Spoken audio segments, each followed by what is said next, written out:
राज्य रे सरकार चाषी मानू दृढ़ और सशक्ति करने पाई सीएम किसान योजना आरंभ करिसेंती।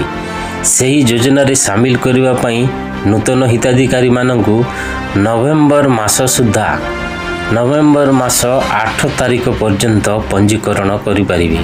चाषी माने cm.kisan.odisha.gov.in माध्यम रे पंजीकरण करिपारिबे। एही योजना रे हिताधिकारी माने दुईटी किस्ती रे 2000 टंका लेखाएं वार्षिक मोट 4000 टंकार सहायता पाइबे बोली सांसदीय व्यापार मंत्री मुकेश महालिंग कहिसंती। नुआखाई अवसर में संबलपुर ठारे सीएम किसान सहायता योजनार शुभारंभ करिसंती सरकार। यह सह मुख्यमंत्री पीएम किसान योजनार स्वतंत्र अभियान सीएम किसान पोर्टाल और कृषक ओडिशा यूनिफाइड पोर्टाल उन्मोचन करा जाइछि। सीएम किसान योजना रे रवि ऋतु रे 925 कोटी रु अधिक टंका विनियोग माध्यम रे राज्यर 45,57,733 जन क्षुद्र और नाममात्र चाषी एवं 39,303 भूमिहीन कृषिक परिवार यह माध्यम रे उपकृत हेबे।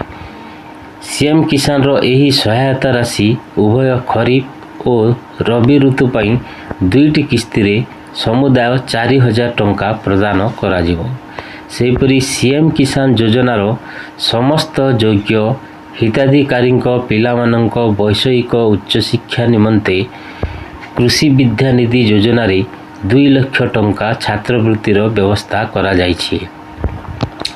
एही योजनार आरंभ करी मुख्यमंत्री कहिसंती केंद्र सरकारक द्वारा परिचालित कृषक कल्याणकारी योजना पीएम किसान योजना रे भूमिधारी चाषी पई 3टी किस्ती रे वार्षिक 6000 टंकार व्यवस्था करा जाइछि।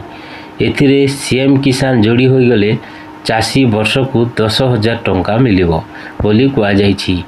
एही योजनार हिताधिकारी चयन प्रक्रिया कार्य को 2 मास वृद्धि करी नवेम्बर 8 तारिख पर्यंत रखा जाइछि। ताहा सहित राज्यर समस्त ब्लॉक रे स्वतंत्र कार्यक्रम अनुष्ठित हेबो बोली कुआ जाइछि। एही समय रे नाम और अन्यान्य जरूरी कार्य पंजीकरण कृषक माने जनसेवा केंद्र माध्यम रे निःशुल्क भावे संपादन करि परिबे बोली कुआ जाइछि।